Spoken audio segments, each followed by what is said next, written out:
When we look at the ETF inflows and the amount of companies buying billions of dollars of Bitcoin, we have to wonder why this isn't resulting in the price skyrocketing. So let's get right into it. We're here looking at the ETF cumulative flows chart here on BitcoinMagazinePro.com. And what we can see is this is excluding the GBTC outflows, but looking at the net inflows of the Bitcoin ETFs, this institutional smart money that was meant to bring billions of dollars into the market and skyrocket Bitcoin to unfathomable highs, has continued to march to the upside, yet over the past few months, hasn't really felt like it's really positively influenced the Bitcoin price action. I know we've recently seen new all-time highs, but it was only fractionally above the highs that we set last year. So the majority of 2025 has felt like we've kind of just been chopping around in a little bit of a downtrend and just recovering the losses, when really it felt like last year we should have been skyrocketing to constant new all-time highs. What we can see is if we just zoom in over the most recent few months, if we just look to just where this downwards move ended towards the tail end of March, towards the start of April, we could see that the Bitcoin ETFs were at around 527,000 net inflows, somewhere around there, 520, 530,000. And what we can see is looking at today, this is at around 630,000. So we've seen about 100,000 BTC net inflows scooped up by this institutional smart money. Now, I will put a little asterisk. We always associate the ETFs with institutional inflows, but realistically, these are just buying for their clients. A lot of this buying is going to be BlackRock buying on behalf of John Smith, ultra high net worth individual from Toronto or something, I don't know.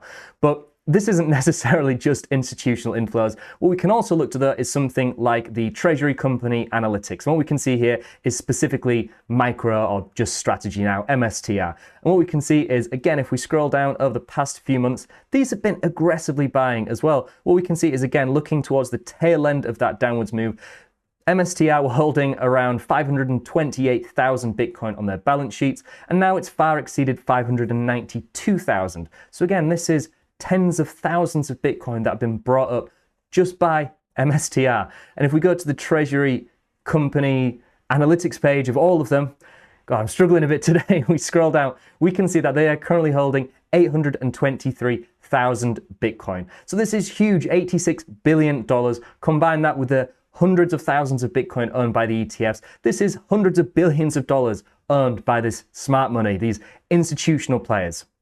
And of course, this has had a positive influence on the Bitcoin price action. I think a lot of people look towards this and say, you know, it's very underwhelming. But realistically, if we look to when these ETFs launched, the Bitcoin price action was at about $40,000. We briefly dipped beneath that to now over $105,000 as I film this. But we've recently been to above $110,000. This is pretty monumental. I know it may be underwhelming for people that look at previous cycles to say we had this 10,000% return. We went from just a few $100s to 20K, or we went from 3K to well over 60K. Whereas this cycle, we've not even had 10 times returns. But realistically, for an asset class that is now multiple trillions of dollars, it's hard to massively increase exponentially. This is still an incredibly positive reaction. But what we can do is do some pretty simple maths. If we go to the Bitcoin HODL waves here, we can just isolate different age bands of Bitcoin holders. So we can see new market participants, the percentages that they make up. So if I just, for example, remove everything from 1 month or below, we can see the percentage of all Bitcoin that they are currently holding. So right now, this is somewhere around, if I had to guess, just under 10% once we collate all of these age bands together. But we can see when Bitcoin's really spiking to the upside, this is massively increasing. We can see this is when new retail are FOMOing in, buying regardless of price action. And even in this cycle, we've seen it massively increase over the historically low average.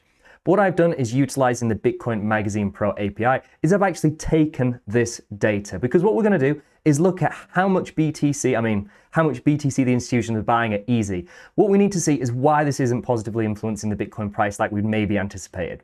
So what we can do is if we just go to this Google Sheet here, now this is going to be a little bit data intensive, but I promise you it'll all be worth it. What we can see is I've taken the raw HODL wave data and I've come up with this chart here. So if I just bring it up here. Now what this is looking at is the 28-day average change in the BTC being held by a certain group. So this group is, let me just double check because I don't want to get this wrong. This is the 1 to 5 years. So 1 to 2 year age band, 2 to 3, 3 to 5. So what we can see is the 28-day rolling average percentage change. Now what we can see is when this massively spikes to the downside, such as over here, this indicated that the average BTC being sold by these 1 to 5 year participants at this point in time was around 18,270. So that's every single day over the course of the month. The average outflows we saw from these longer term, more swing traders was over 18,000 Bitcoin. Now, this is a huge amount going onto the open market, especially when it's extended over many weeks and months. And what we can see is recently this was as low as around 7,400. Minus 7,400, indicating that every single day of the past month or so, that thousands of Bitcoin was being put onto the open market by these longer term holders, which makes sense. Like we said, if people have bought at $1, $10, $100, $1,000, even $10,000, now's really not a bad time to just maybe trim a little bit of that, buy a new house, buy a new car, whatever you want to buy. So it makes sense. But if we look to the other side of that, once this is massively increasing, like we could see just prior to this big upwards move we have, as Bitcoin's price had retraced about 30%, the amount of Bitcoin being held by these longer term holders was increasing by over 11,000 Bitcoin a day. So they really recognize the opportunity cost of selling towards a local low during a Bitcoin bull market, refused to take any profit, and as Bitcoin started moving up again from around $74,000 to a new all-time high above $110,000, that's when they began offloading. Now, what we can see is, I think I used the 28th of March. If I just scroll all the way down to the bottom here, now this is going to be a little bit small for you to see, but I'll just bold it and I'll zoom in a little bit as well. What I've done is just aggregate the total amount of Bitcoin that was been sold by these longer term participants. So it is here on the chart. It is going to be really small to see, but it is 242,000 Bitcoin had been offloaded as Bitcoin ran up from around $74,000, $75,000 to our all-time high. Nearly 250,000 Bitcoin. Now, this is just from those 1 to 5 year participants. Of course, if we were to take into account the slightly longer age bands, this number might be higher. And of course, we also need to acknowledge that every single day, 450 Bitcoin is entering the market from miners in terms of new Bitcoin supply, which is almost always just immediately sold to, again, fund mining operations. Now, what we can see is just pretty much on the flip side of this is we look to the short-term holder supply. So this is specifically just those up to 1 month. What we were looking at previously is that these typically seem to accumulate Bitcoin at market highs. We can see as Bitcoin rallied last year, post ETF announcement towards $74,000, new market participants were piling into Bitcoin. And this is what really pushed Bitcoin significantly higher. This is what fueled that massive rally. And same when we first surpassed $100,000. Yet what we see at the downside is huge amounts of offloading, or at least not as much rampant accumulation. A lot of these short-term holders will eventually become long-term holders. Once we see this massively decrease, it basically outlines the limited amount of new capital inflows into the market. And this is usually a good area to begin accumulating Bitcoin. So what we can see is looking at the ETF accumulation, we saw that that was about 100,000 Bitcoin. Looking at the amount of Bitcoin that had been accumulated, if we just look at MicroStrategy specifically, that was about 60, 70,000 Bitcoin. So over the past couple of months, I think it's nearly 3 months, just about 3 months, we can see that there's been about 200,000 Bitcoin that have been accumulated by these institutions, by these smart money players. But we've seen nearly 250,000 being offloaded by the slightly longer term holders. So it makes sense. The market is at an equilibrium, and it has been for many months, because we are at an equilibrium in the supply and demand economics of the network. Now, what we can do is if we look to the realized cap HODL waves, so this is not just looking at the age bands and the percentage, but it's looking at that age band's influence on the realized price or the average accumulation price. Now, that might seem complicated. If you go to the chart here, scroll down, give you all the logic and calculations so you can understand this even more. But essentially, once we see these huge red waves, these warm colors on the chart, indicates that new market participants are coming into the market and are probably playing slightly over the odds for their Bitcoin. Now, what we can do is, again, I'm just going to remove all of these longer age bands and focus specifically on the 1 month and below. Now, what we can see is the influence that these are currently having on the realized price is very much muted. Whereas Bitcoin's usually running up towards cycle peaks, this is massively spiking towards well above 60%, or in the previous cycle, well above 50% still. Whereas in this cycle, we've seen 2 peaks, which were slightly increased to above 30%. But right now, we're at levels that were seen pretty much at the start of 2017, as the Bitcoin price was less than $1,000 before it went up to $20,000. Or if we look to the previous cycle, we're at levels where Bitcoin had just regained $10,000 following the COVID 2020 dump before rallying to well above $60,000. So we haven't seen this big new retail influx, and that's why we haven't seen a huge, massive positive influence on the Bitcoin price action. Because ultimately, while this institutional accumulation is allowing billions of dollars to flow into the market, we are seeing standard levels of profit taking, and that's why the market is at an equilibrium.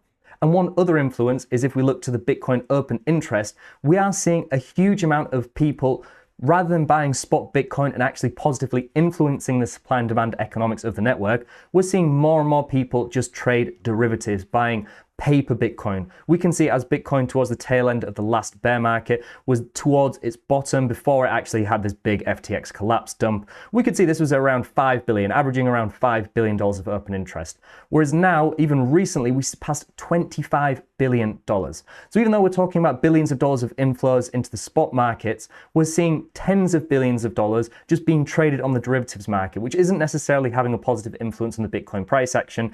And the more that retail come in and don't buy spot and choose to focus on these derivatives to use leverage to try and increase their gains, but typically increasing their losses, we're not going to see this positively influencing the Bitcoin price action like we'd ideally like it to. However, one thing before we finish this is if we just go back to this API chart here and scroll up, what we can see is the positive thing is we are now seeing the amount of profit taking by these long-term holders begin to significantly reduce. What we can see is the most recent value here as I film this is about minus 1,000 Bitcoin a day. So there's still obviously a little bit of selling going on, but substantially lower than what we've historically seen.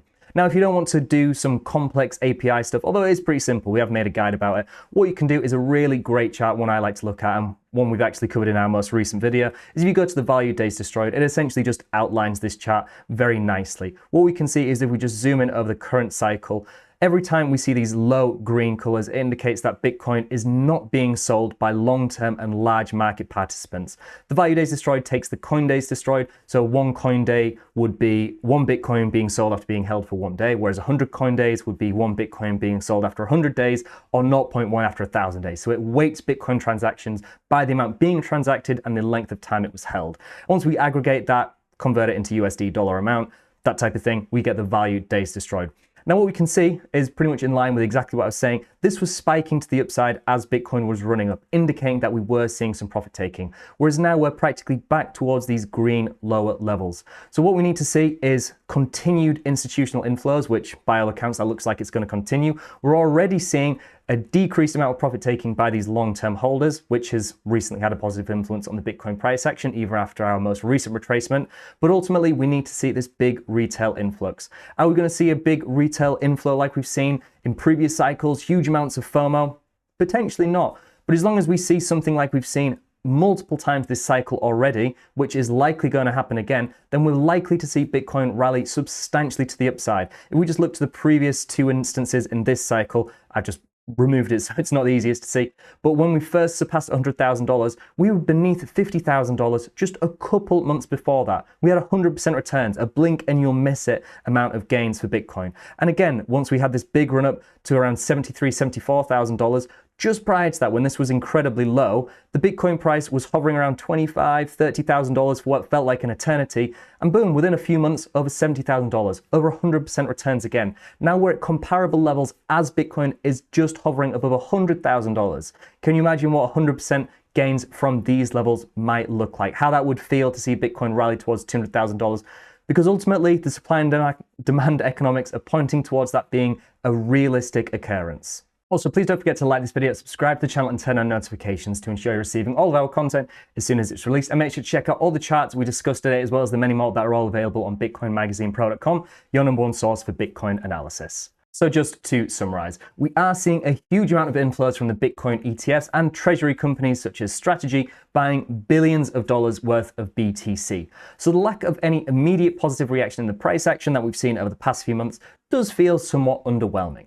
However, alongside this accumulation from institutional players, although like we said, asterisks next to institutional, especially for those ETF buyers, because they're not necessarily institutional, they're just buying on behalf of their clients for a majority of that, we're also seeing, or we have also seen, a fairly noticeable amount of profit taking from long-tail retail participants. Like we could see from that 1 year to 5 year age band, we'd seen around 250,000 Bitcoin in the past few months alone being dumped onto the open market. And that's excluding the hundreds of Bitcoin we see every single day being dumped onto the open market by Bitcoin miners with each new block.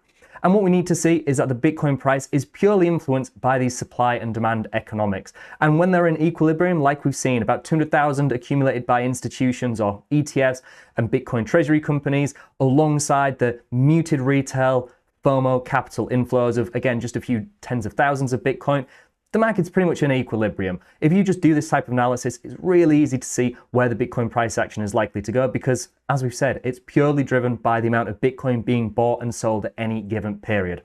However, what we can also see is the profit taking seems to be slowly substantially. I'm not sure what I was going for there. What we can see is the profit taking seems to be subsiding. The amount of long-term holder actually selling is massively reducing. So as long as we see the institutional ETF treasury company inflows continue like we have seen over the past few weeks, and by all indications are going to continue to see, if we can start to see again some retail inflows, then we very much look primed to repeat what we've already repeated multiple times this cycle. Now again, this doesn't necessarily rely on huge retail inflows like we saw in previous cycles where Bitcoin rallied from just a few hundred to tens of thousands of dollars.